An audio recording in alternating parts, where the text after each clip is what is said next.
Comme le montre son intitulé L'arme invisible de la France-Afrique, le franc CFA, c'est, disons, une monnaie coloniale qui est toujours en activité et dont les effets économiques sont généralement insoupçonnés par la grande majorité de nos populations.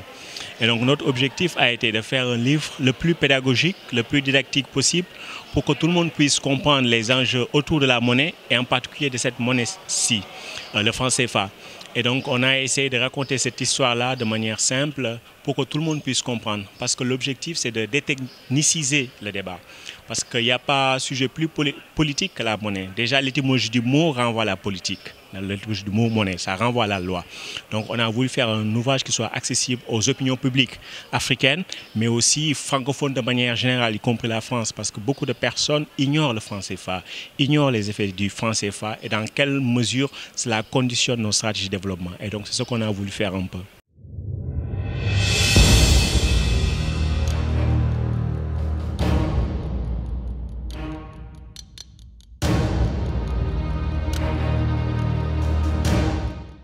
Comme je l'ai dit, on a essayé d'avoir un livre pas technique, accessible, que tout le monde puisse lire de manière fluide de A à Z. Parce que la plupart des ouvrages disponibles sont des ouvrages assez techniques, spécialisés, destinés aux spécialistes. Donc les citoyens ordinaires ne s'y intéressent pas. Et s'ils essaient de lire, ils sont vite... voilà, ça devient vite rébarbatif parce que c'est compliqué, c'est technique, ils ne connaissent pas. Et donc nous, c'était notre objectif de dire qu'on peut démystifier la monnaie, on peut faire un livre que tout le monde va comprendre.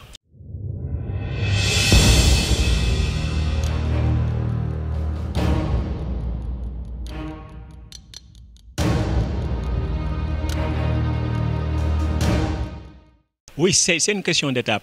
Parce que pour avoir une monnaie unique, il faut déjà un État fédéral, soudé sur le plan politique. Parce que dans une monnaie unique, les pays membres individuellement ne peuvent pas s'ajuster. Et lorsqu'il y a des différences dans les cycles économiques, il faudra que les pays qui souffrent puissent bénéficier, disons, d'un soutien budgétaire parce qu'ils ne peuvent pas utiliser leur monnaie pour s'ajuster. Et donc, comme il n'y a pas ces mécanismes, nous avons dit que essayons de progresser progressivement et essayons d'avoir des monnaies nationales solidaires dans un premier temps, c'est-à-dire chaque pays a sa monnaie nationale, sa banque centrale, mais les monnaies sont liées les unes aux autres par une parité fixe mais ajustable. Et l'unité de compte commune permet disons, les échanges entre les pays africains et aussi permet d'économiser nos réserves. Comme ça, le Sénégal n'aura pas utilisé des dollars ou des euros pour commercer avec les Ghanéens ou les Libériens. Et en même temps, on met en commun nos réserves, comme ça on soutient mutuellement pour défendre mutuellement nos monnaies.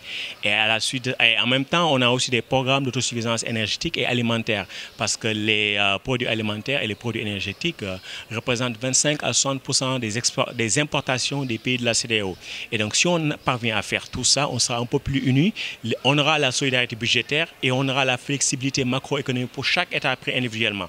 Lorsqu'on aura amorcé ces progrès, pourquoi pas une monnaie unique CEDEAO? Parce que les peuples sont prêts, on aura diversifié les productions, les économies vont un peu plus se ressembler et entre-temps, voilà, on pourra avoir un fédéralisme budgétaire, un seul État de l'Afrique de l'Ouest, un seul budget, un seul déficit, un seul titre de dette. Ce n'est plus le Sénégal qui va s'endetter, mais c'est la Fédération de l'Afrique de l'Ouest. Dans ces conditions-là, une monnaie unique est intéressante. Donc il y a des préalables institutionnels. Donc on est sceptique pour dire que pour l'instant, on n'est pas à cette étape-là. Mais bien entendu, ce sera une bonne chose.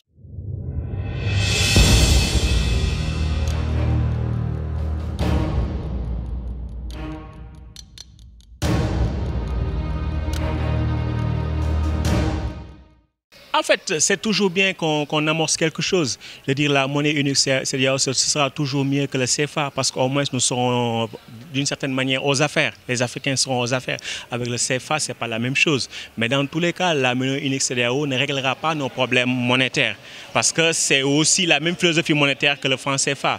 Ce qu'il faut, c'est la solidarité budgétaire, économique et aussi la flexibilité pour chaque État.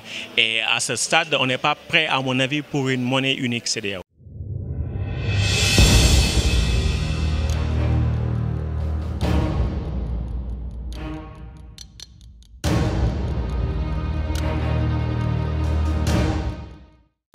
Oui, le CFA participe de nombreuses manières.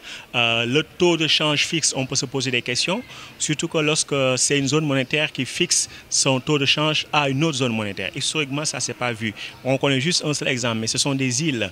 La deuxième chose, c'est que l'euro est une monnaie trop forte. Et donc, une monnaie trop forte, ça pénalise vos exportations et ça vous place sur la trajectoire d'une économie de consommation, pas de production. Et donc, du coup, il n'y a pas de transformation structurelle, c'est la balance commerciale déficitaire chroniquement, comme dans la zone UEMOA. Donc, ça veut dire qu'on est dans un cercle vicieux d'endettement permanent parce qu'on a un taux de change qui est surévalué.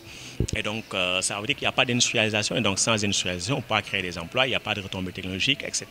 La troisième chose, c'est qu'il n'y a pas de crédit, il n'y a pas assez de crédit.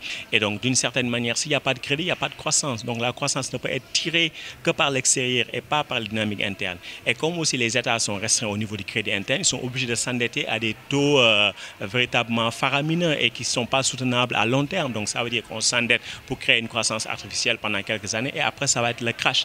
La dernière chose, c'est la liberté des transferts. Donc, un pays comme le Cameroun, on a dit, entre 1970 et 2008, les flux financiers illicites représentent 13 fois le stock de la dette extérieure du Cameroun. Donc, ça veut dire que c'est un mécanisme qui saigne les Africains. Et donc, vous ne pouvez pas avoir tout ça et puis vous dire que vous pouvez vous développer. Ce n'est pas possible, c'est un mécanisme qui annule tout.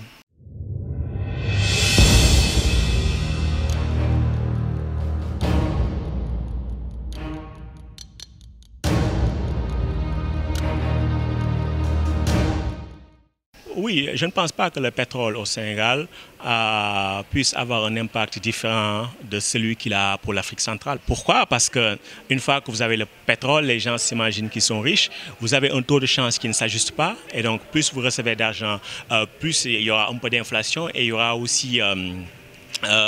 disons, le taux de change qui va un peu